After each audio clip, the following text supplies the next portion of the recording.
তিরমিজি শরীফের 2561 নম্বর হাদিস। ক্বালা রাসূলুল্লাহ সাল্লাল্লাহু আলাইহি ওয়াসাল্লাম ইহতাজ্জাতিল জান্নাতু ওয়ান নার। আল্লাহ নবী বলেন জান্নাত এবং জাহান্নাম ঝগড়া লাগছে। জান্নাত এবং জাহান্নাম ঝগড়া লাগার পর ক্বালাতিল জান্নাহ, জান্নাত বলল ইয়াদখুলুনি আদ-দুআফা ওয়াল মাসাকিন, আমার মাঝে দুর্বল অসহায় মানুষগুলা প্রবেশ করবে। জান্নাত বলল আমার মাঝে দুর্বল অসহায় মানুষগুলা প্রবেশ করবে। ওয়াকালাতিন নার, জাহান্নাম বলল ইয়াদখুলুনি আল জাব্বারুনা ওয়াল মুতাকাব্বিরুন, আমার মাঝে অহংকারীরা প্রবেশ করবে। জাহান্নাম বলল, আল্লাহ জান্নাতকে আর জাহান্নামকে ডাক দিলেন। ক্বালাল্লাহু তাআলা লিল জান্নাতি ওয়ান নার, প্রথমে আল্লাহ জাহান্নামকে ডাক দিয়ে বললেন আনতি আযাবি আনতাকিমু বিকি মিম্মান শিতু। আল্লাহ জাহান্নামকে ডাক দিয়ে বলে তুমি হলো আমার আযাব, আমি তোমার মাধ্যমে যার থেকে ইচ্ছা তার থেকে আমি প্রতিশোধ গ্রহণ করব। মুসলমান, আমি বারবার এই জায়গাটা পড়ি। আল্লাহ জাহান্নামকে ডাক দিয়ে কয় তুমি আমার আযাব, আমি তোমার মাধ্যমে যার থেকে ইচ্ছা তার থেকে প্রতিশোধ নিব।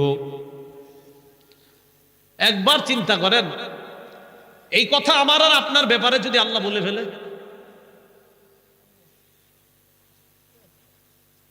আল্লাহ যদি আমার আর আপনার ব্যাপারে বলে ফেলে জাহান্নামকে, এখানে তো আল্লাহ কারো নাম নেয় না। আল্লাহ বলছে তুমি হলো আমার আযাব জাহান্নাম, আমি তোমার মাধ্যমে যাকে ইচ্ছা যার থেকে ইচ্ছা তার থেকে আমি প্রতিশোধ নিব। জান্নাতকে ডাক দিয়ে বললেন আনতি রহমাতি আরহামু বিকি মান শিতু, তুমি হলো আমার দয়া, আমি তোমার মাধ্যমে যাকে ইচ্ছা তাকে দয়া করে তোমার মেহমান বানায়া দিব। আজকে রাত্রে থেকে একটু চিন্তা করেন, আল্লাহ জাহান্নামকে বলে তুমি আমার আযাব, আল্লাহ জান্নাতকে বলে তুমি আমার দয়া।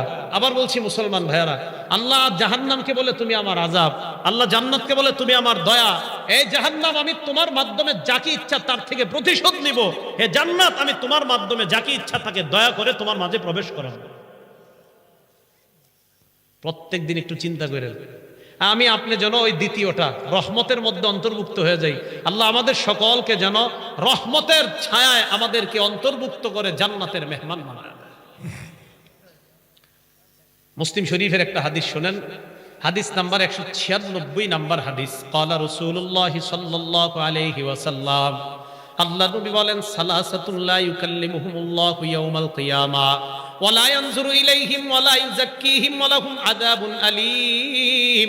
আল্লাহ নবী বলেন তিন ব্যক্তির দিকে আল্লাহ কিয়ামতের ময়দানে তাকাবে না, তিন ব্যক্তির সাথে আল্লাহ কথা বলবে না, তিন ব্যক্তিকে আল্লাহ পবিত্র বানাবে না, তিন ব্যক্তির সাথে আল্লাহ কথা বলবে না, তিন ব্যক্তির দিকে আল্লাহ তাকাবে না, তিন ব্যক্তিকে আল্লাহ পবিত্র বানাবে না।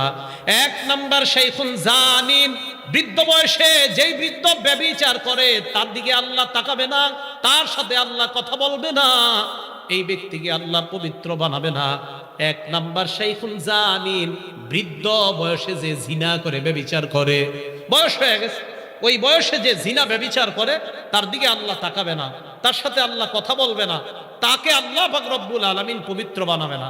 দুই নাম্বার ওয়া মালিকুন কাজ্জাব, মিথ্যাবাদী শাসকের সাথে আল্লাহ কথা বলবে না, মিথ্যাবাদী শাসকের দিকে আল্লাহ তাকাবে না, মিথ্যাবাদী শাসককে আল্লাহ পবিত্র বানাবে না। এ হলো দুই নাম্বার। তিন নাম্বার ওয়া আইলুন মুস্তাকবির, অহংকারী দাম্ভিকের সাথে আল্লাহ কথা বলবে না, অহংকারী দাম্ভিকের দিকে আল্লাহ তাকাবে না, অহংকারী দাম্ভিককে আল্লাহ পবিত্র বানাবে না। একবার বিছানায় মাথা লাগা চিন্তা করেন, আমার নাম যদি কিয়ামতের ময়দানে অহংকারী হয়ে যায়, আমার আল্লাহ আমার সাথে কথা বলবে না। আমার আপনার নাম যেন অহংকারী না হয়।